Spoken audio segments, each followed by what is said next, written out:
सभी भक्तों का ऑनलाइन गीता रीडिंग में स्वागत है। अभी हम 6ठे अध्याय में चल रहे हैं और पिछले क्लास तक हमने इसके 10 श्लोक पढ़े थे। आज 11वें श्लोक से हम शुरू करेंगे। इस अध्याय का नाम है ध्यान योग। कि ध्यान के द्वारा परमात्मा की प्राप्ति कैसे की जाए, ये भी एक पद्धति है। ध्यान योग पद्धति है, सांख्य योग पद्धति है, भक्ति योग पद्धति है। पर श्रेष्ठ भक्ति योगी है। ध्यान योगी को भी और ज्ञान योगी को भी आगे जाके भक्ति योग में ही आना पड़ता है। क्योंकि एक योग पद्धति है तो भगवान इसकी संस्तुति भी कर रहे हैं कि योग पद्धति क्या है, ध्यान योग पद्धति क्या है। तो एक श्लोक से और अभी तक हमने ये पढ़ा कि ध्यान योग में कुछ अष्टांग योग साधना करनी पड़ती है, जिसमें कुछ नियम कानून होते हैं, तौर तरीके होते हैं। यम नियम जिनको बोलते हैं, क्या करना है क्या नहीं करना है, कैसे करना है, उन विधियों का पालन करना होता है। बड़े कठोर नियम होते हैं और इन कठोर नियमों से सबसे पहले मन को कंट्रोल करना पड़ता है ध्यान विधि में। अगर आप ध्यान लगाकर भी मन कंट्रोल नहीं कर पाए तो आप ध्यान योग में सफल नहीं हो सकते। तो ध्यान योग की सारी चीज मन पे निर्भर है, मन कैसे कंट्रोल होता है। और आगे जाके अर्जुन ये कहेगा, भगवान मैं झंझावात कंट्रोल कर सकता हूँ पर मन को कंट्रोल नहीं कर सकता। फिर भगवान इसका तरीका भी बताएंगे। यानी कि ये विधि इतनी ईजी नहीं है। भगवान कहते हैं 5वें श्लोक में, मनुष्य को चाहिए कि मन की सहायता से अपना उद्धार करे, अपने को नीचे ना गिरने दे। ये मन बद्ध जीव का मित्र भी है और शत्रु भी। अगर ये मन हमारी बात मानता है तो ये क्या है, हमारा मित्र है। और हम इसकी बात मानते हैं तो ये क्या है, हमारा शत्रु है। 99 केसेस में यही होता है कि हम मन की बात मान लेते हैं, मन हमारी बात नहीं मानता। आमतौर पे मन हमारा शत्रु है। हमको इसको मित्र बनाना है। और अगले श्लोक में भगवान कहते हैं, जिसने मन को जीत कर लिया है उसके लिए मन सर्वश्रेष्ठ मित्र है। जिसने मन को जीत लिया है, तो मन को कैसे जीता जाएगा? जब मन हमारे हिसाब से चले तो मन को हमने जीत लिया है और मन हमारा क्या है, मित्र है। लेकिन जब हम मन के हिसाब से चलेंगे तो हमारा मित्र नहीं है, वो हमारा सबसे बड़ा शत्रु है। जिसने मन को जीत लिया है उसने पहले ही परमात्मा को प्राप्त कर लिया है। ये और कहा गया, मन को जीतना कितना कठिन है। मन को जीतना मतलब परमात्मा को प्राप्त करने बराबर बताया गया। क्योंकि उसने शांति प्राप्त कर ली है। आज हम जो अशांत हैं वो इसीलिए हैं कि हमारा मन हमारे कंट्रोल में नहीं, इसलिए हम अशांत हैं। भगवत गीता में भगवान ने कई श्लोक बताए हैं कैसे मन की शांति को प्राप्त किया जाए। और जिसने मन को कंट्रोल कर लिया है, कहा गया है कि उसने परमात्मा को प्राप्त कर लिया। क्यों? वो इस जगत के द्वंद्वों से प्रभावित नहीं होता। अभी हम द्वंद्वों से प्रभावित होते हैं। कैसे? कभी सुख आ गया, कभी दुख आ गया। हम सुख में सुखी हो जाएंगे, दुख में दुखी हो जाएंगे। हैं? सर्दी आ गई, गर्मी आ गई। सर्दी हमको परेशान करेगी, कभी गर्मी परेशान करेगी। और मान अपमान हमें परेशान करेंगे या सुखी रखेंगे। लेकिन जब मन कंट्रोल में हो जाता है, ये द्वंद्व हमको नहीं सताते हैं। और द्वंद्व के नहीं सताने से हम शांति को प्राप्त करते हैं। तो भगवान ने इस तरह से बताया और उदाहरण भी बताए हैं कि जब व्यक्ति द्वंद्व नहीं सताता, मन कंट्रोल में होता है, तो ऐसा व्यक्ति हितैषियों, मित्रों, परिवारजनों, तटस्थों, मध्यस्थों, ईर्ष्यालुओं, किसी के प्रति भी दुर्भाव नहीं रखता, सबके प्रति एक भाव भी रखता है। तो ऐसा ही भाव है तो मन हम क्यों कष्ट पाएंगे? कष्ट पाने का मतलब ही नहीं। और सारे कष्ट ही इस दैत्य भाव की वजह से। पर अष्टांग योग का मेन बात है मन को कंट्रोल करना। मन को कैसे कंट्रोल करें? अभी तक ये थ्योरेटिकल चीजें चल रही हैं। अब भगवान इसका प्रैक्टिकल एस्पेक्ट बता रहे हैं तो ध्यान योग वाकई में कैसे साधा जाता है। आजकल कई संस्थाएं ध्यान योग के बारे में बताती हैं, ओम शांति ध्यान योग लगाओ। बहुत से लोग ध्यान योग में जाते भी हैं। पर क्या ये ध्यान योग वो ध्यान योग है जो भगवत गीता में बताया गया? हमको उससे चेक करना चाहिए भगवत गीता से। भगवत गीता में भगवान ने ध्यान लगाने की विधि क्या बताई, तरीका क्या बताया? क्या इस तरीके से हम ध्यान लगा रहे हैं? और क्या इस तरीके से ध्यान लगाना आज के युग में संभव है जो विधि भगवत गीता में बताई गई है? तो क्या विधि है, ये हम पढ़ेंगे श्लोक नंबर 11 और 12। श्लोक नंबर 11 और 12। हरे कृष्णा का राधा माता जी। हरे कृष्णा। हेलो, आवाज आ रही है ना? हाँ माता जी। आ रही है हाँ माता जी, जी। हाँ जी, हाँ जी।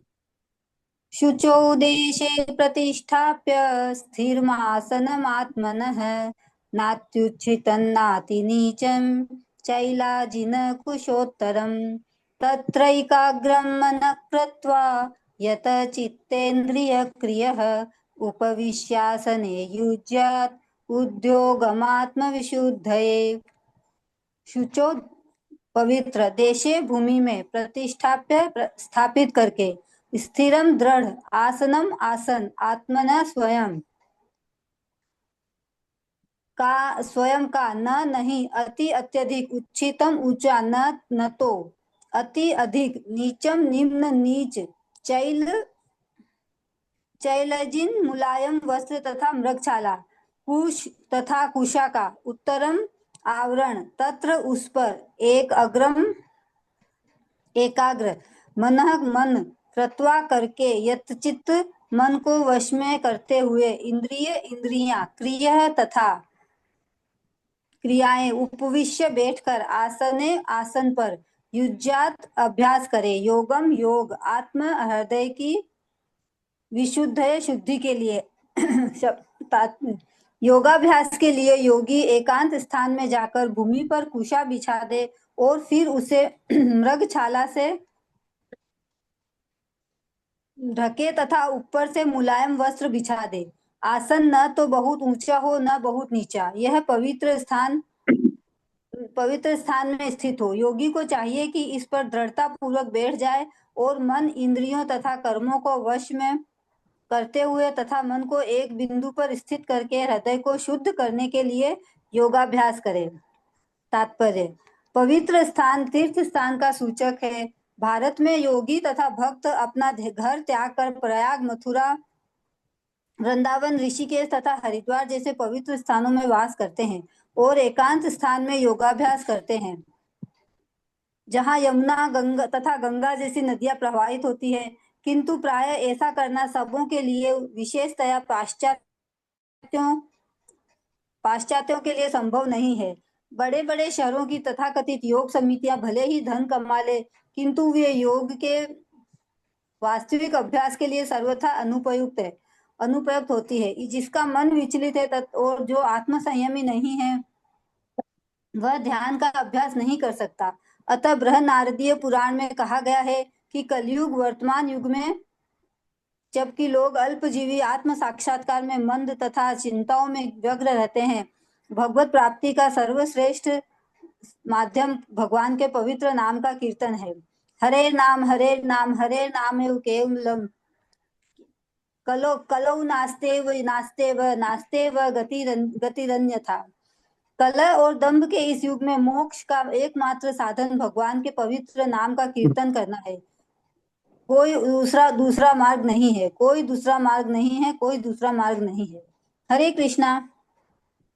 हरे कृष्ण। तो देखिए, ध्यान योग में हमको लगाना है तो क्या करना है? सबसे पहले शुचो देशे, एक पवित्र स्थान पर जाना। अब पवित्र स्थान क्या है? प्रभुपाद टीका में लिखते हैं, भारत में कई पवित्र स्थान हैं जो गंगा और यमुना जैसी नदियों के तट पर हैं। प्रयाग, बनारस, हरिद्वार, वृंदावन, मथुरा, ऐसे कितने पवित्र स्थान हैं। पहली बात तो आप वहां जाइए और वहां जाके आप एकांत स्थान में आसन लगाएंगे। आजकल इन स्थानों पर भी भीड़ भाड़ बहुत हो गई है, लेकिन यहाँ कहा गया है एकांत स्थान। और हमारी तो आदत ऐसी है कि हमारा तो एकांत में मन ही नहीं लगता। किसी दिन आप घर में अकेले और परिवार के सारे लोग चले जाएं, आप दिन भर टीवी फोन पर बिता लें, तो भी आप बोर हो जाएंगे। एकांत में कहाँ जाकर रहेगा? एकांत ही नहीं बचे। एकांत स्थान हो, पवित्र स्थान हो, और आसन बिछाए। और आसन कैसा हो? ना तो ज्यादा ऊंचा हो ना नीचा हो। नीचा होगा तो उसको आसन का एहसास फील नहीं होगा, और ज्यादा ऊंचा हुआ, ध्यान लगाते लगाते झपकी गिरने का डर है। आसन सेम ऊंचाई पे हो, और आसन पे सबसे पहले क्या करें, कुशा बिछाएं। आधे लोगों को तो यही नहीं पता आजकल कुशा है क्या और कहाँ मिलती है। डाब जिसको बोलते हैं, वो बिछाएं, और उसके ऊपर मृगशाला से ढकें। मृगशाला संभव नहीं आज के जमाने में मिलना। क्यों? सरकार की तरफ से बैन है, पशु हत्या पे जो वाइल्ड लाइफ है उसको मारना बैन है। तो आपको मृगशाला मिल ही नहीं सकती।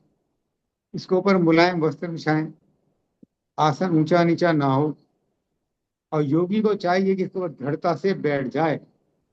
जैसे बोलते हैं ना, आ, आसन लगाते हैं, कौन सा होता है वो, सुखासन होता है, और एक पद्मासन। पद्मासन टाइप की स्थिति में बैठेंगे जिसमें पीठ आपकी तनी हुई हो, पूरी गर्दन तनी हुई हो, पीठ तनी हो, लेजी तरीके से नहीं। पद्मासन लगा के ऐसे बैठे, और मन और इंद्रियों और कर्मों को वश में करें। इनको वन वश में करें, और मन को एक बिंदु पर स्थित करके हृदय को शुद्ध करने का अभ्यास करें। आपको मन को एक बिंदु पे लगाना है, वहां से दाएं बाएं नहीं करना है। एक बार एक हमारे गुरु आए थे, वो ध्यान पर बोल रहे थे कि लोग कहते हैं हमारा ध्यान लग जाता है, हम ध्यान लगा लेते हैं। तो ध्यान लोग लगाना ऐसा ही, कोई ध्यान योग लगाने बैठे, एक बिंदु पे देख रहा है, कुछ कर रहा है, सब कर रहा है, और आप उससे कहो देखो, ध्यान लगाते हुए तुम आम का ध्यान मत करना, तो आपका ध्यान कहाँ जाएगा? आम पे ही जाएगा। ध्यान योग बड़ा मुश्किल है। प्रभुपाद कहते हैं कि आज के जमाने में सबके ही तो मन विचलित है, और कोई भी आत्म संयमी नहीं है।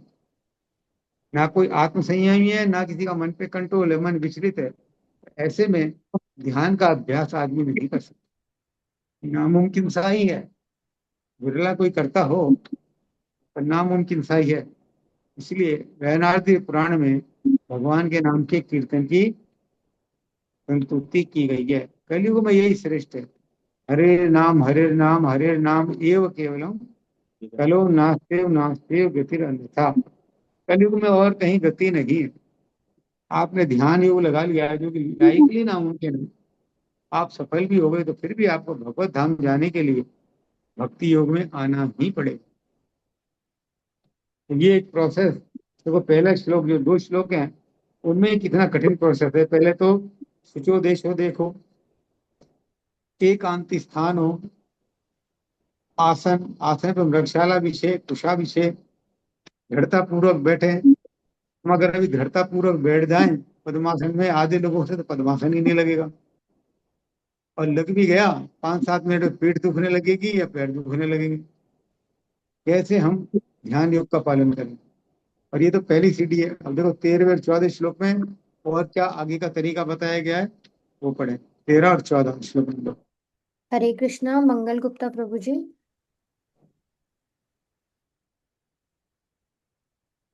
हरे कृष्णा प्रभु जी, हरे कृष्णा माता जी। आवाज आ रही है ना? जी प्रभु जी। हरे, हाँ। समम कायसी शिरोग्रहम धारयन्नं चलमं स्थित संप्रेक्ष नासिकाग्रम शाम दिश चांचुलोकन यन प्रशांतात्मा विगत भी ब्रह्मचारी वृत्ते स्थित मन संयम मच्चितो युक्त आसित मत पर शब्द सम समम सीधा काय शरीर सिर सिर ग्रीवम तथा गर्दन को धारियान रखते हुए अच स्थिर शांत सामर्थ्य देखकर नासिका नाक के अग्रम अग्र भाग को स्वयं अपनी दृढ़ सभी दिशाओं में चाहे भी अनवलोकनीय न देखते हुए प्रशांत अविचलित आत्मा मन विगत भी भय से रहित ब्रह्मचारी व्रते ब्रह्मचर्य व्रत में स्थित स्थित मन मन को संयम में पूर्णतया दमित करके मत मुक्ष मुझ कृष्ण में चित्त मन को केंद्रित करते हुए युक्त वास्तविक योगी आसित बैठे मन मत मुझ में पर चरम लक्ष्य योगाभ्यास करने वाले को चाहिए कि वह अपने शरीर, गर्दन तथा सिर को सीधा रखे और नाक के अगले सिरे पर दृष्टि लगाए। इस प्रकार वह अविचलित तथा दमित रूप मन से, भय रहित, विषयी जीवन से पूर्णतया मुक्त होकर अपने हृदय में मेरा चिंतन करे और मुझे ही अपना चरम लक्ष्य बनाए। तात्पर्य: जीवन का उद्देश्य कृष्ण को जानना है, जो प्रत्येक जीव के हृदय में चतुर्भुज परमात्मा रूप में स्थित है। योगाभ्यास का प्रयोजन विष्णु के इसी अंतर्यामी रूप ही खोज करने तथा देखने के अतिरिक्त और कुछ नहीं है। अंतर्यामी विष्णु मूर्ति प्रत्येक व्यक्ति के हृदय में निवास करने वाले कृष्ण का स्वांश रूप है। जो इस विष्णु मूर्ति की अनुभूति करने के अतिरिक्त किसी अन्य कपट योग में लगा रहता है, वह निस्संदेह अपने समय का अव्यय करता है। कृष्ण ही जीवन के परम लक्ष्य है और प्रत्येक हृदय के स्थित विष्णु मूर्ति भी योगाभ्यास का लक्ष्य है। हृदय के भीतर इस विष्णु मूर्ति की अनुभूति प्राप्त करने के लिए ब्रह्मचर्य व्रत अनिवार्य है। अतः मनुष्य को चाहिए कि वह घर छोड़ दे और किसी एकांत स्थान में बताई गई विधि से आसीन होकर रहे। नित्य प्रति घर में या अन्यंत्र मैथुन भोग करते हुए और तथा कथित योग की कक्षा में जाने मात्र से कोई योगी नहीं हो जाता। उसे मन को संयमित करने का अभ्यास करना होता है और सभी प्रकार की इंद्रिय तृप्ति से, जिसमें मैथुन जीवन मुख्य है, बचना होता है। महान ऋषि याज्ञवल्क्य ने ब्रह्मचर्य के नियम में बताया है: कर्मणा मनसा वाचा सर्वस्तु सर्वदा सर्वर्थ मैथुन त्यागो ब्रह्मचर्य प्रचलते। सभी कालों में, सभी अवस्थाओं में तथा सभी स्थानों में मनसा वाचा कर्मणा मैथुन भोग से पूर्णतया दूर रहने में सहायता करने ही ब्रह्मचर्य व्रत का लक्ष्य है। मैथुन में पर्वत रहकर योगाभ्यास नहीं किया जा सकता। इसलिए बचपन से जब मैथुन का कोई ज्ञान भी नहीं होता, ब्रह्मचर्य की शिक्षा दी जाती है। 5 वर्ष की आयु में बच्चों को गुरुकुल भेजा जाता है, जहां गुरु उन्हें ब्रह्मचारी बनने के दृढ़ नियमों की शिक्षा देता है। ऐसे अभ्यास के बिना किसी भी योग में उन्नति नहीं की जा सकती, चाहे वह ध्यान हो या कि ज्ञान या भक्ति। किंतु जो व्यक्ति विवाहित जीवन के विधि विधानों का पालन करता है और अपनी ही पत्नी से मैथुन संबंध रखता है, या वह भी ब्रह्मचारी कहलाता है। ऐसे संयमशील गृहस्थ ब्रह्मचारी को भक्ति संप्रदाय में स्वीकार किया जा सकता है, किंतु ज्ञान तथा ध्यान संप्रदाय वाले ऐसे गृहस्थ ब्रह्मचारी को भी प्रेस नहीं देते। उनके लिए पूर्ण ब्रह्मचर्य अनिवार्य है। भक्ति संप्रदाय में गृहस्थ ब्रह्मचारी को संयमित मैथुन की अनुमति रहती है, किंतु भक्ति संप्रदाय इतना शक्तिशाली है कि भगवान की सेवा में लगे रहने से वह स्वतः ही मैथुन का आकर्षण त्याग देता है। भगवत गीता में 2.59 कहा गया है: विषया विनिर्वर्तन्ते निहारस्य देहिने रसवरज रसो यस्य परम दृष्ट्वा निर्वर्तते। जहां अन्यों का विषय भोग से दूर रहने के लिए बाध्य किया जाता है, वही भगवत भक्त भगवत रसा स्वादन के कारण इंद्रिय तृप्ति से स्वतः विरक्त हो जाता है। भक्त को छोड़कर अन्य किसी को इस अनुपम रस का ज्ञान नहीं होता। विगत भी पूर्ण कृष्ण भावना भावित हुए बिना मनुष्य निर्भय नहीं हो सकता। बद्ध जीव अपनी विकृत स्मृति अथवा कृष्ण के साथ अपने शाश्वत संबंध की विस्मृति के कारण भयभीत रहता है। भागवत का 11.2.37 कथन है: भयम द्वितीया भी वेशित स्याद ईसाद पे तस्य विपर्य स्मृति। कृष्ण भावना भावित व्यक्ति ही योग का पूर्ण अभ्यास कर सकता है, और चूंकि योगाभ्यास का परम लक्ष्य अंतःकरण में भगवान का दर्शन पाना है, अतः कृष्ण भावना भावित व्यक्ति पहले ही समस्त योगियों में श्रेष्ठ होता है। यहाँ पर वर्णित योग विधि के नियम तथा कथित लोकप्रिय योग समितियों से भिन्न है। हरे कृष्णा प्रभु। तो पहले तो हमने आसन का बताया, एकांत स्थान पे जाए, आसन लगाए, दृढ़ता से बैठे और मन को कंट्रोल करे। अब इसमें तरीका बताया गया कैसे कंट्रोल करेंगे मन को।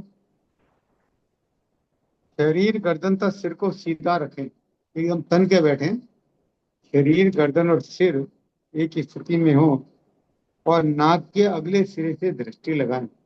ऐसे आपको ध्यान नाक के अगले सिरे पे करना है।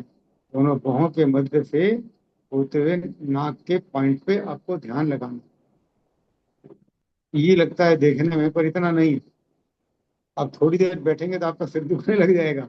ऐसे तन के बैठे और ऐसे लगाया ध्यान, तो देखिए इस प्रकार वे विचलित अविचलित तथा दमित रहित होकर, भय रहित, विषय जीवन से पूर्णतः मुक्त होकर हृदय में मेरा चिंतन करें। अब ये कंडीशन और है, मन को दमित करें, दबाएं, जबरदस्ती कंट्रोल करें यानी कि मन को, और विषयी जीवन से दूर रहें। तो ध्यान योग की ये पहली कंडीशन है, विषय जीवन से दूर रहना, यानी कि मैथुन जीवन से दूर रहना। इसलिए प्रभुपाद ने टीका में लिखा है कि ध्यान योग है केवल जो बचपन से बच्चे ब्रह्मचारी रहे हैं उनके लिए। बच्चे 5 साल की आयु में गुरुकुल चले जाते थे, जहाँ उनको कठोर ब्रह्मचर्य की ट्रेनिंग मिलती थी, ऐसे लोग ध्यान योग कर सकते हैं। गृहस्थ व्यक्ति ध्यान योग को नहीं लगा। जबकि भक्ति योग में प्रभुपाद कहते हैं कि गृहस्थ है, अगर वो भी केवल अपनी पत्नी से ही संपर्क रखता है, वो भी कभी कभी तो ऐसा भक्त भी ब्रह्मचारी कहलाता है। तो इसलिए गृहस्थ में यद्यपि कुछ छूटे हैं, मैथुन जीवन के प्रति, भोग के प्रति कुछ छूटे दी गई हैं, लेकिन जो व्यक्ति इस तरह से गृहस्थ जीवन को बिताता है तो वो भी ब्रह्मचर्य ही कहलाता है। और ऐसे व्यक्ति का घर गृहस्थ आश्रम कहलाता है, गृहस्थ आश्रम कहलाता है। और भक्ति योग में ऐसे व्यक्ति को स्वीकार किया जाता है। क्यों? निरंतर कृष्ण का चिंतन करते हुए, निरंतर कृष्ण की भक्ति करते हुए उसका अपने आप विषयों से भोग या मन भंग हो जाता है। जबरदस्ती विषयों को अपने पास से हटाना नहीं पड़ता उसे। ये दोनों में अंतर है। हठ योग में, ध्यान योग में, हठ योग में, हठ योग मतलब जबरदस्ती हट करना। ये बच्चा कोई हट पकड़ लेता है, हठ योग। हमने हट ठान ली है, मन को कंट्रोल में करके रहेंगे, ध्यान इधर उधर नहीं घुमाएंगे, ये नहीं करेंगे, वो नहीं करेंगे, हट हो गई है। जहाँ जबरदस्ती मन को कंट्रोल करने का प्रयास किया जा रहा है, तो इसलिए मन का गिरने की संभावना बहुत होती है। क्योंकि भक्ति योग में ऐसा नहीं है कुछ भी। भक्ति योग में व्यक्ति जो भी करता है भगवान की प्रसन्नता के लिए करता है, और धीरे धीरे उसका मन भोगों से अपना आप विरत होने लगता है, अपना आप विरत होने लगता है। क्यों? क्योंकि उसको उच्च टेस्ट आ जाता है। जब किसी को कोई स्वाद कहीं मिल रहा है और उससे अच्छा स्वाद मिलने लगे तो पुराने स्वाद को वो छोड़ देता है।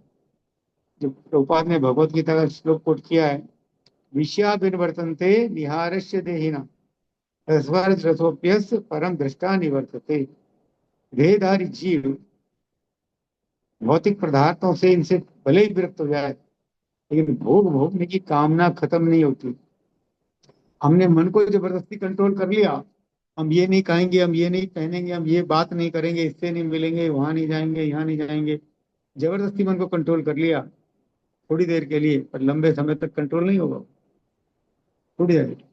लेकिन क्योंकि उनको हायर टेस्ट नहीं है कि इसके ऊपर भी कोई स्वाद है। लेकिन भक्ति योग में भले ही वो अपने पूरे घर परिवार विषयों के बीच में है, लेकिन वो भगवान की भक्ति करते करते हृदय इतना निर्मल हो जाता है, भोग के प्रति अपने आप आसक्ति नहीं रहती। क्योंकि उसको उच्च रस जो भगवत भक्ति का है वो मिल गया। जब उच्च रस मिलता है तो निम्न रस जो भौतिक रस होते हैं अपने आप छूट जाते हैं। तो भक्ति योग उच्च रस है, उसको मिलने से निम्न रस छूट जाते हैं और व्यक्ति इन भोगों से विरत हो जाता है।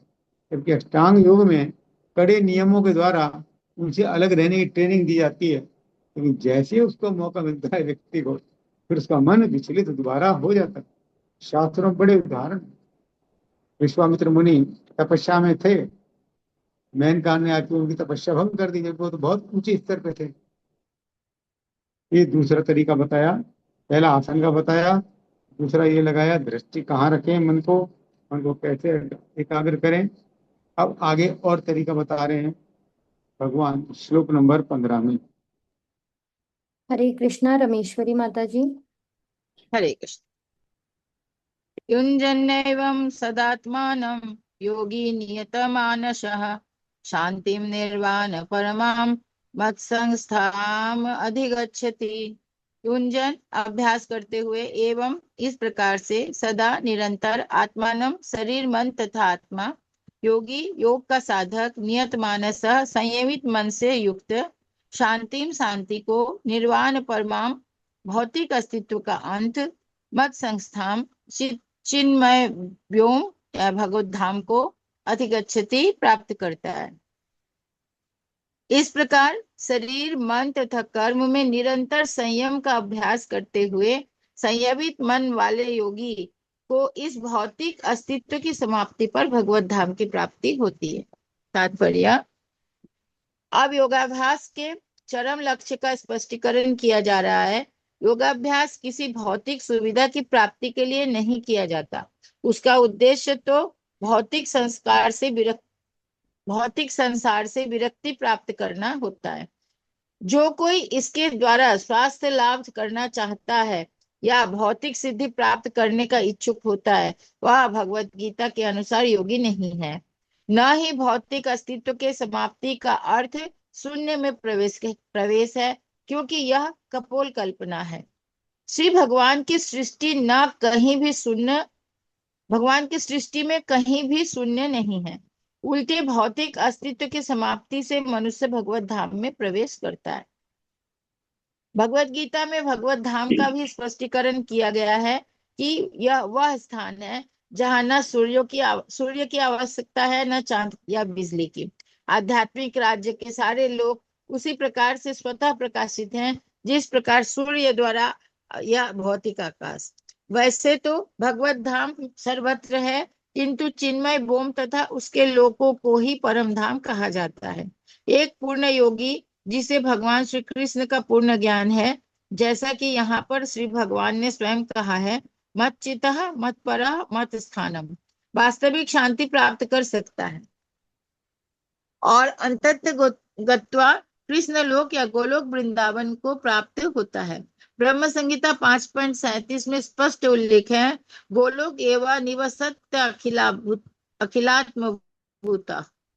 यद्यपि श्री भगवान सदैव अपने धाम में निवास करते हैं, जिसे गोलोक कहते हैं, तो भी वे अपनी परा आध्यात्मिक शक्तियों के कारण सर्वव्यापी ब्रह्म तथा अंतर्यामी परमात्मा है। कोई भी श्री कृष्ण तथा श्री विष्णु के रूप में उनके पूर्ण विस्तार को सही सही जाने बिना वैकुंठ में या श्री भगवान के नित्य धाम गोलोक वृंदावन में प्रवेश नहीं कर सकता। अतः कृष्ण भावना भावित व्यक्ति ही पूर्ण योगी है, क्योंकि उसका मन सदैव श्री कृष्ण के कार्यकलापों में तल्लीन रहता है। स वे मन कृष्ण पदार बिंदयो। वेदों में श्वेताश्वतर उपनिषद 3.8 में भी हम पाते हैं, तमेव विदित्वाति मृत्युमेति। केवल भगवान श्री कृष्ण को जानने पर जन्म तथा मृत्यु के पथ को जीता जा सकता है। दूसरे शब्दों में योग की पूर्णता संसार से मुक्ति प्राप्त करने में है, इंद्रजाल अथवा व्यायाम के कर्तव्यों द्वारा अबोध जनता को मूर्ख बनाने में नहीं। हरे कृष्ण। अब यहाँ पर योग का लक्ष्य बताया गया। चरम लक्ष्य क्या है? क्या लिखा है? भौतिक अस्तित्व की समाप्ति पर भगवत धाम की प्राप्ति होती है। अगर कोई योगी सिद्ध अवस्था में पहुंच जाता है तो उसे भगवत धाम की प्राप्ति होती है, ऐसा यहाँ बताया गया है। और योगाभ्यास का लक्ष्य कोई शारीरिक लाभ या स्वास्थ्य लाभ प्राप्त करना नहीं है।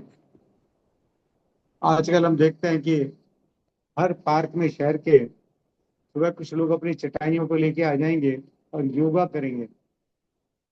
हमारी गवर्नमेंट भी योगा को बड़ा प्रोत्साहन दे रही है। वो योगा गीता में बताए गए योग नहीं है। गीता में जो योग बताया गया है, ध्यान योग, कर्म योग, ज्ञान योग, वो योग हुआ है जो भगवान से जोड़े।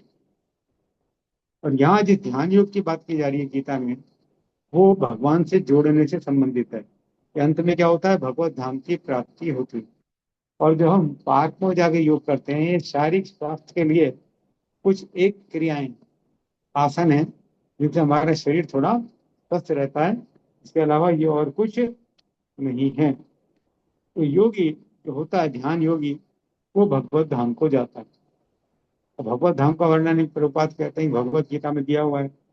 15वें अध्याय में भगवान कहते हैं, मेरा धाम क्या है, तन्ना तद भास तो सूर्यो न शशांको न पाओ का यद गत्वा न निवर्तन्ते तद धाम परमम मम।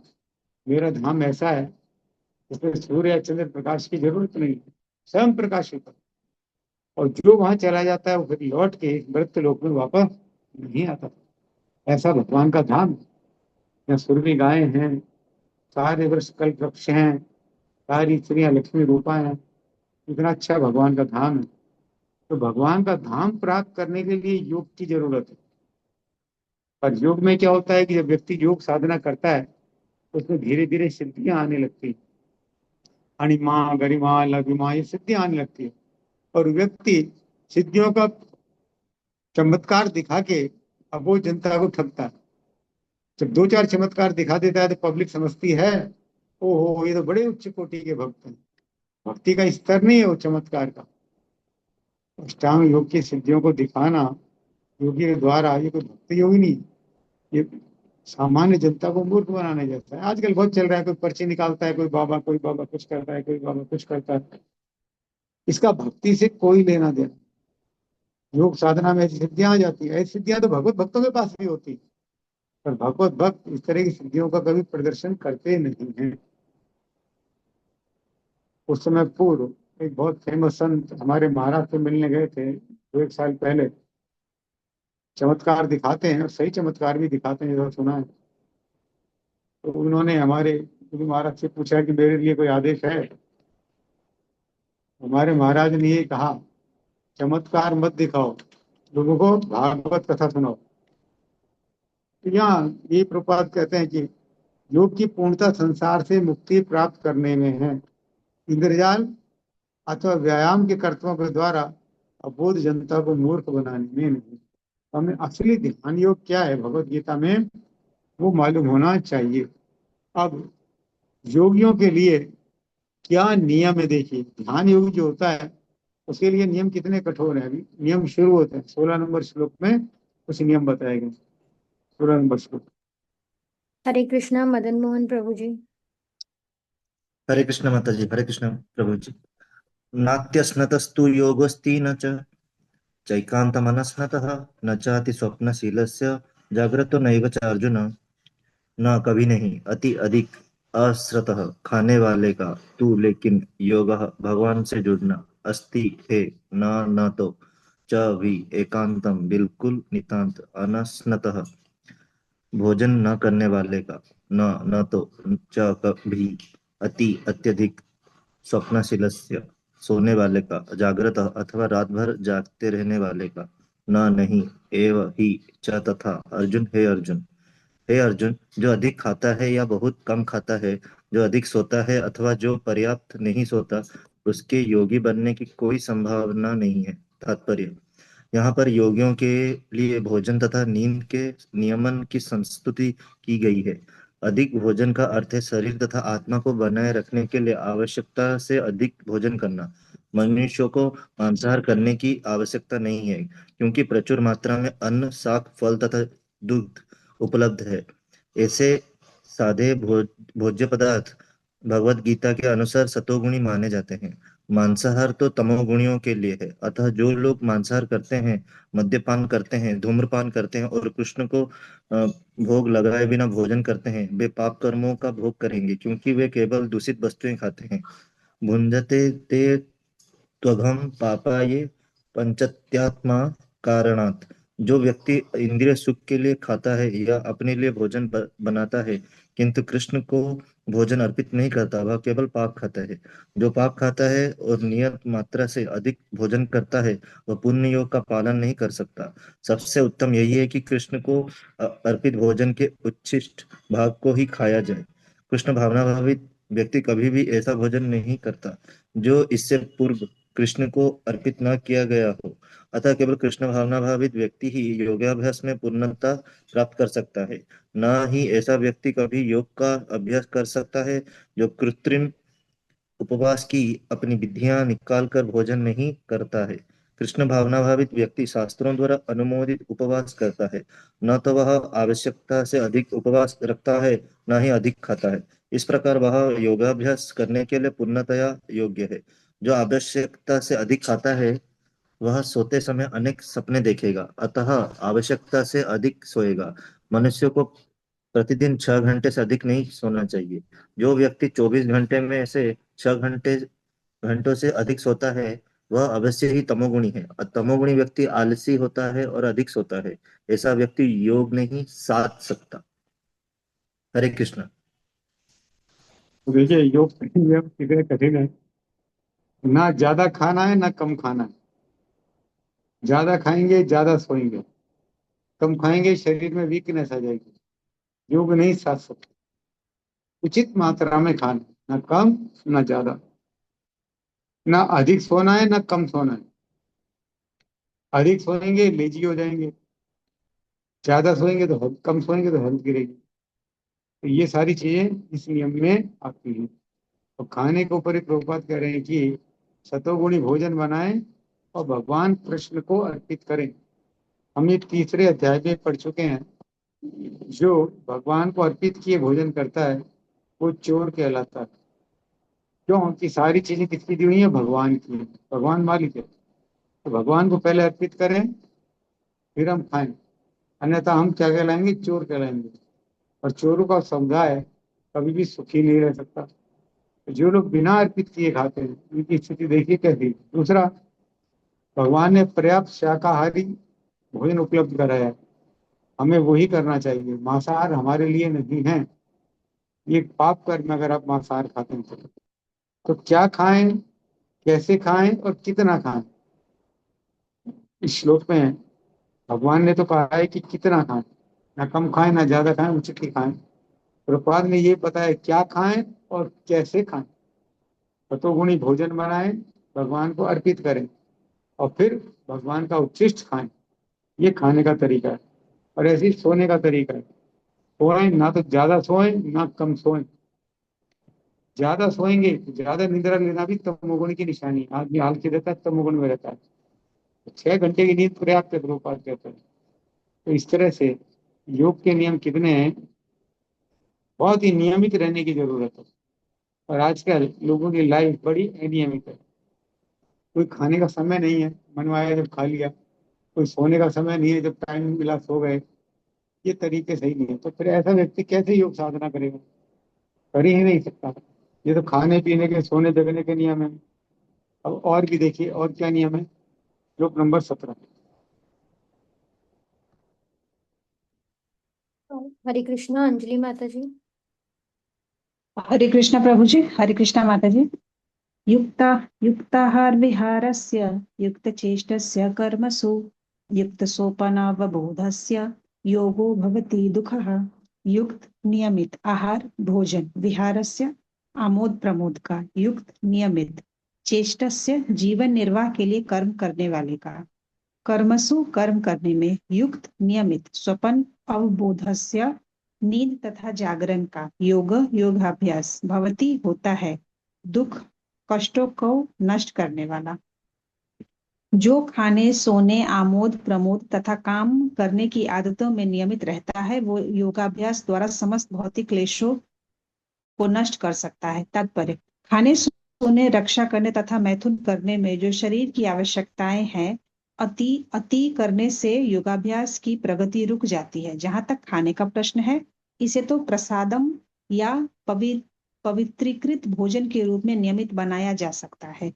भगवत गीता 9.26 के अनुसार भगवान कृष्ण को शाक फल फूल अन्न दुग्ध आदि भेंट किए जाते हैं। इस प्रकार एक कृष्ण भावना भावित व्यक्ति को ऐसा भोजन न करने का स्वतः प्रशिक्षण प्राप्त रहता है जो मनुष्य के खाने योग्य नहीं होता या कि सतोगुणी नहीं होता। जहां तक सोने का प्रश्न है, कृष्ण भावना भावित व्यक्ति कृष्ण भावनामृत भावनामृत में कर्म करने में निरंतर सतर्क रहता है, अतः निद्रा में वो व्यर्थ समय नहीं गवाता। अव्यर्थ कालत्वम।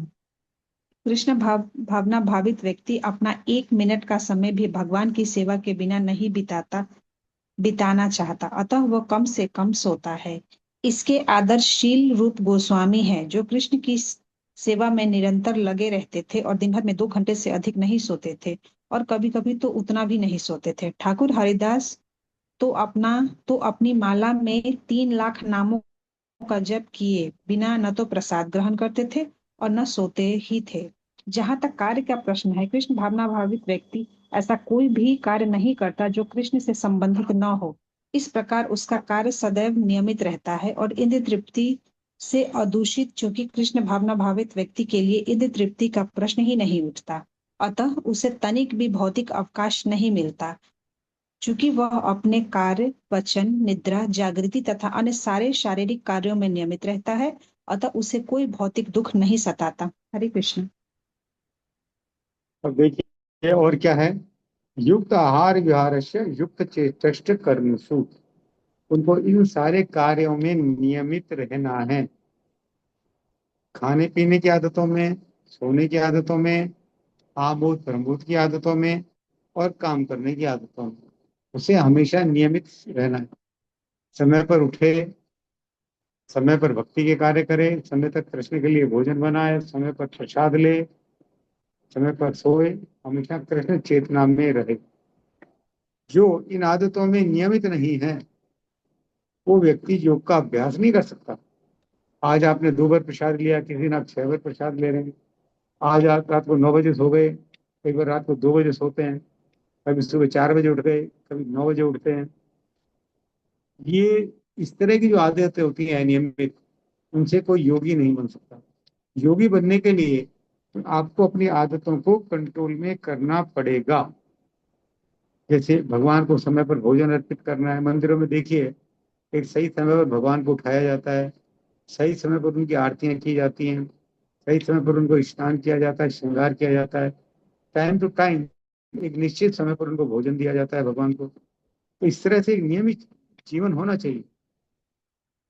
भोजन का भी प्रपात इसमें लिखते हैं कि ये जो चीजें हैं, आहार, निद्रा, भय, मैथुन, ये मनुष्य जीवन की आवश्यकता है। लेकिन इनमें अगर कहीं भी हम अति करते हैं तो हमारी भक्ति या योग साधना रुक जाती है। खाने में अति करते हैं, योग साधना रुक जाएगी। सोने में करते हैं, रुक जाएगी। रक्षा करने में लापरवाह रहते हैं तो रुक जाएगी। और ज्यादा मैथुन जीवन में व्यस्त रहे तो भी साधना रुक जाए। तो इसलिए इनमें नियमित रहना जरूरी है। और सबसे पहले प्रभुपाद खाने के बारे में कह रहे हैं, खाना कैसा हो? सत्वगुणी हो। शाक, फल, फूल, अन्न, दूध, घी, ये चीजें। तो भोजन बड़े अच्छे मन से बनाए, भगवान को अर्पित करें तुलसी दल डाल के, और फिर प्रसाद के रूप में खाएं। ये भोजन करने का तरीका होता है।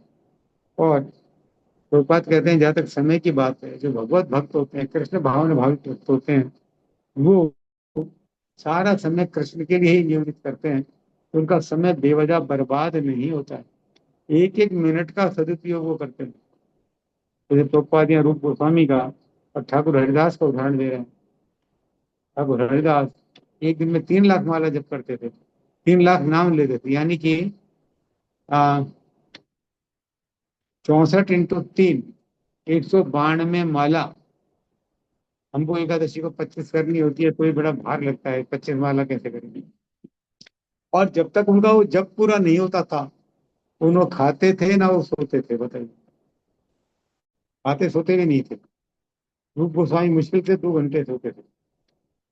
कृष्ण भावना में ही लगे रहते थे, प्रचार प्रसार, किताब का लेखन, इन्हीं कामों में लगे रहते, हमेशा भगवत चेतना में रहते। ऐसे भक्त, तो ऐसे भक्त जो होते हैं उन्हें कोई दुख नहीं सताता, तो हमेशा भगवत चेतना में लगे रहते। अब कोई योगी इन सारे नियमों का पालन कर भी ले, जो पहला बताया गया है, 11 नंबर श्लोक से बताया गया है। उचित आसन बनाए, एक स्थान, एकांत स्थान में बनाए, पवित्र स्थान में बनाए, वृक्षशाला बिछाए, कुशा बिछाए, दृढ़ चित्त होकर बैठ जाए, नाक के अग्रिम भाग पर ध्यान लगाए, और हृदय में परमात्मा का चिंतन करे, सारी भौतिक आसक्तियों को छोड़ दे, इतना अगर कोई कठोर प्रयास करता है, सफल हो भी जाता है, तो उसको क्या फायदा होता है, क्या कहलाता है वो?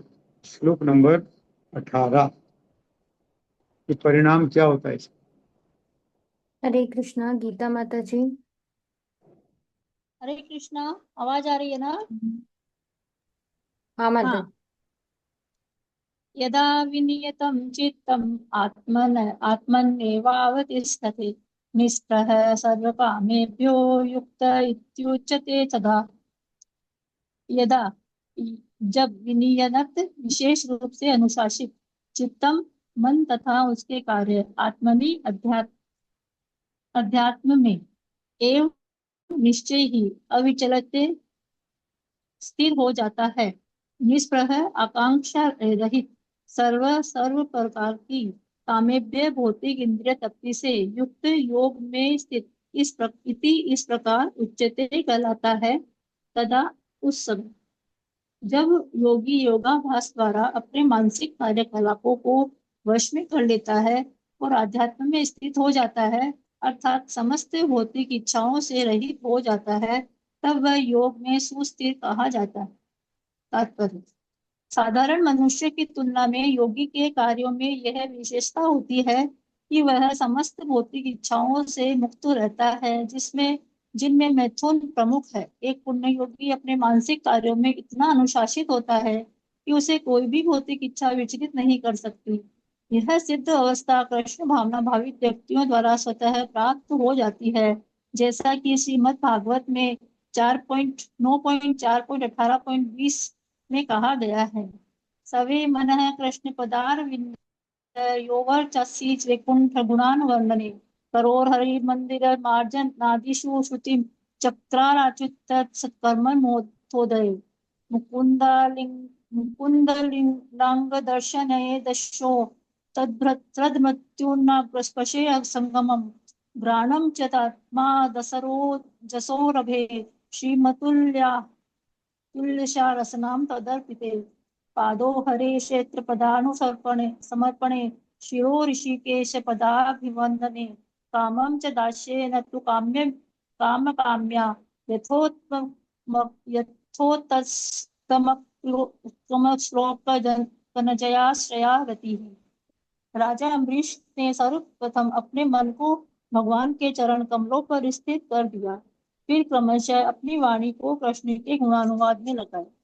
हाथों को भगवान के मंदिर को स्वच्छ रख करने, कानों को भगवान के कार्यकलापों को सुनने, आंखों को भगवान के दिव्य रूप का दर्शन करने, शरीर को अन्य भक्तों के शरीरों का स्पर्श करने, घ्राणेन्द्रिय को भगवान पर चढ़ाए गए कमल पुष्प को की सुगंध सूंघने, जीभ को भगवान के चरण कमलों पर चढ़ाए गए तुलसी पत्रों का स्वाद लेने, पांवों को तीर्थ यात्रा करने तथा भगवान के मंदिर पर तक जाने, सिर को भगवान को प्रणाम करने तथा अपनी इच्छाओं को भगवान की इच्छा पूर्ण करने में लगा दिया। ये सारे दिव्य कार्य शुद्ध भक्ति के सर्वथा अनुरूप है। निर्विशेषवादियों के लिए यह दिव्य व्यवस्था अनिर्वचनीय हो सकती है, किंतु कृष्ण भावना भावित व्यक्ति के लिए यह अत्यंत सुगम एवं व्यावहारिक है। जैसा कि महाराज अम्बरीश की ऊपरी वर्णित जीवनचर्या से स्पष्ट हो जाता है, जब तक निरंतर स्मरण द्वारा भगवान के चरण कमलों में मन को स्थिर नहीं लिया जा सकता, तब तक ऐसे दिव्य कार्य व्यवहारिक नहीं बन जाते। अतः भगवान की भक्ति में इन विहित कार्यों को अर्चन करते हैं, जिसका अर्थ है समस्त इंद्रियों को भगवान की सेवा में लगाना। इंद्रिय तथा मन को कुछ न कुछ कार्य चाहिए, कोरा निग्रह व्यावहारिक नहीं है। अतः सामान्य लोगों के लिए, विशेषकर जो लोग संन्यास आश्रम में नहीं है, ऊपर वर्णित इंद्रियों तथा मन का दिव्य कार्य ही दिव्य सफलता की सही विधि है, जिसे भगवत गीता में युक्त कहा गया है। हरे कृष्णा। तो जो व्यक्ति, जो योगी, ध्यान योगी उपयुक्त सारे नियमों का पालन करता है, जो श्लोक नंबर 11 से बताए गए हैं, तो भगवान कहते हैं वह ऐसा व्यक्ति अपने मानसिक कार्यकलापों को वश में कर लेता है, यानी कि अपने मन में कंट्रोल को कर लेता है और अध्यात्म में स्थित हो जाता है। और समस्त भौतिक इच्छाओं से रहित हो जाता है, उसकी कोई भौतिक इच्छाएं नहीं रहती, तब कहा जाता है कि योग में वो सुस्थिर हो गया है, उसका मन डोलना बंद हो गया है, भगवान की तरफ उसका ध्यान है, भौतिक इच्छाएं उसकी समाप्त हो गई है, तब ऐसा व्यक्ति योग में सुस्थिर कहा जाता है। और प्रभुपाद टीका में लिखते हैं कि साधारण मनुष्यों की तुलना में योगी की यह विशेषता होती है कि वह समस्त भौतिक इच्छाओं से मुक्त हो जाता है, जिसमें मैथुन सुख भी है। हमारे अंदर बड़ी भौतिक इच्छाएं, बहुत ज्यादा भौतिक इच्छाएं, और ऐसा योगी समस्त इच्छाओं से मुक्त हो जाता है और वो एकदम डिसिप्लिन रहता है अपनी लाइफ में, कोई भौतिक इच्छा उसको टच से मस नहीं करती। इतना ही कठोर परीक्षा से पास होकर आता है, उसका मन पूरा कंट्रोल में हो जाता है, कोई भौतिक इच्छा उसे नहीं सताती। और प्रभुपाद कहते हैं यह सिद्ध अवस्था कृष्ण भावना भावित व्यक्ति के द्वारा सतह प्राप्त हो जाती है। जो योगी इतनी मेहनत करके इस अवस्था में आता है और जिसमें गिरने की बड़ी संभावना भी होती है, चलो किसी ने पूर्णता भी प्राप्त कर ली, ऐसी पूर्णता तो भक्ति योग आसानी से दिला देता है। और यहाँ उदाहरण दिया जा रहा है महाराज अम्बरीश का, और भागवतम के 9वें अध्याय के 9वें स्कंद के 4थे अध्याय के कुछ श्लोक बताए जा रहे हैं 18 से 20 तक, जो एक शुद्ध भक्त के कार्यकलापों को दर्शाते हैं। और शुद्ध भक्त है अम्बरीश महाराज। अम्बरीश महाराज का बड़ी लंबी चौड़ी कथा भागवतम में आती है। वो इतने शुद्ध भक्त थे, उनका एक बड़े से बड़ा योगी दुर्वासा मुनि भी कुछ नहीं बिगाड़ पाया। दुर्वासा मुनि ने कुछ बात हुई, उनको मारने के लिए एक राक्षसी उत्पन्न करी, क्योंकि वो भगवान के शुद्ध भक्त हैं। सुदर्शन चक्र उनकी रक्षा में रहता है। तुरंत सुदर्शन चक्र ने राक्षसी को जला दिया और दुर्वासा मुनि को जलाने के लिए भागा। और दुर्वासा मुनि आगे आगे चक्र पीछे, पूरे ब्रह्मांड का चक्कर, क्या भगवान के धाम तक का चक्कर लगाए। अंत में भगवान के पास गए तो भगवान ने कहा मैं तो मेरे भक्तों के पराधीन अधीन हूं, मैं तो जिसका अपराध किया उसी के पास जाओ, अम्बरीश के पास जाओ। फिर अम्बरीश के पास है, फिर क्षमा मांगी, जब सुदर्शन शांत हुए। देखिए एक भक्ति एक योगी की स्थिति में कितना अंतर है। दुर्वासा मुनि तो बड़ी योग साधना करते थे, अम्बरीश महाराज ने कोई योग साधना नहीं की, पर क्या किया, अपने पूरे मन को और शरीर को कहाँ लगा दिया, भगवान की सेवा में लगा दिया। इस श्लोक ये कहता है, और ये भगवत गीता शिक्षा देती है। हम ये मानते हैं ये शरीर मेरा है, ये पैसा मेरा है, ये परिवार मेरा है, ये संपत्ति मेरी है। भगवान कहते हैं जो भी तुम्हारा है सबको मेरी सेवा में लगा। ये भगवत गीता की शिक्षा है। तो शरीर भी हमारा नहीं है, वस्तु तो भगवान का दिया हुआ, शरीर भी हमको भगवान की सेवा में लगाना चाहिए, जैसे अम्बरीश महाराज ने लगाया। उनका हम अनुकरण नहीं कर सकते, लेकिन उनसे शिक्षाएं ले सकते हैं। इन्होंने क्या किया, लगाया सैवे मन कृष्ण पदार बिंदियो, उन्होंने अपना मन कृष्ण में लगा दिया। भगवान भगवत गीता में हम कहते हैं मन मना भव मद भक्त। एक बार मन भगवान में लग गया तो और इंद्रियां अपने आप भगवान में लग जाती हैं। उनकी भी कैसे लगी, सबसे पहले आता है मन लगाया भगवान में, और मन लगाया और कृष्ण पदार बिंदियो, कृष्ण के चरणों में मन लगा दिया। और वाचांसी अपनी जिह्वा में बोलने का कार्य से क्या किया, वैकुंठ गुणानुवर्णन, भगवान के गुणों का वर्णन किया, भगवान की कथा लीलाओं का बोला, भगवान कथा लीलाओं का गायन किया। करो हरि मंदिर मार्जन देशु, हाथों से भगवान के मंदिर का मार्जन किया, धुलाई पुछाई सफाई की मंदिर की। श्रुतिम चकार अच्युत तत्कथा कथोदय, और कानों से क्या किया, अच्युत भगवान की कीर्ति संबंधी कथाएं सुनी। और आंखों से क्या किया, मुकुंद लिंग आलय दर्शन है, भगवान मुकुंद के मंदिर का, उनके रूप का दर्शन किया।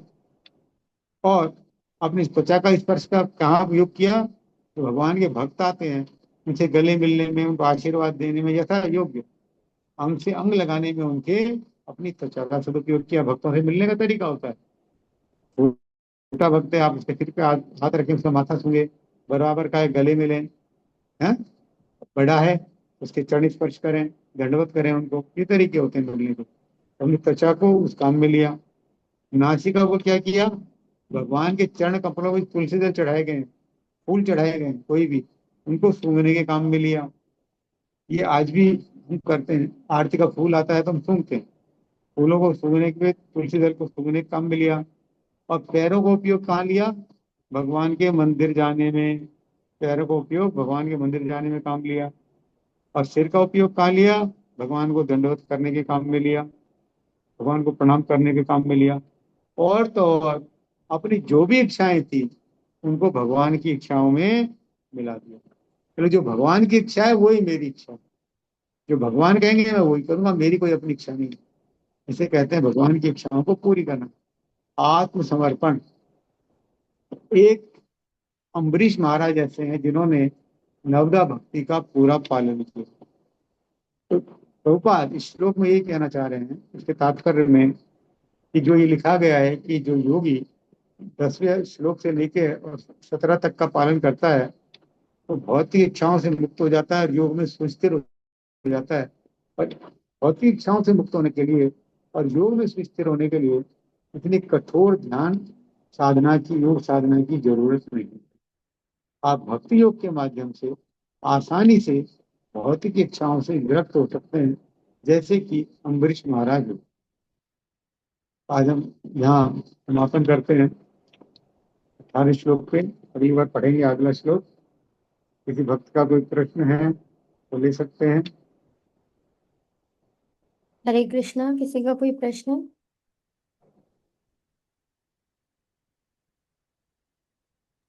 हरे कृष्ण माता जी, मेरा एक सवाल है। हाँ प्रभु जी। प्रभु जी, मतलब ये तीन अब जो योग चल रहा है, ध्यान योग के बारे में, तो साधक को कौन से योग में रहना चाहिए, मतलब क्या फॉलो करना चाहिए प्रभु जी? मतलब देखिए, अभी इतने हमने जितने भी श्लोक पढ़े हैं ना, हमने जितने भी श्लोक पढ़े हैं ध्यान योग के, प्रभुपाद की टीका भी पढ़ी है। आप गौर करेंगे, श्लोक ध्यान योग के हैं, लेकिन हर श्लोक के अंत में प्रभुपाद ने भक्ति योग की संस्तुति की। और आगे आगे जब गीता का समापन होगा, अध्याय 12 पे आएंगे, तब भगवान यही कहेंगे कि भक्ति योग ही सब कुछ है। भक्ता माँ भी जानती, केवल भक्ति के द्वारा ही मुझे जाना जा सकता है। पर हमें ज्ञान पूरा होना चाहिए। ठीक है ना? हरे कृष्ण, धन्यवाद।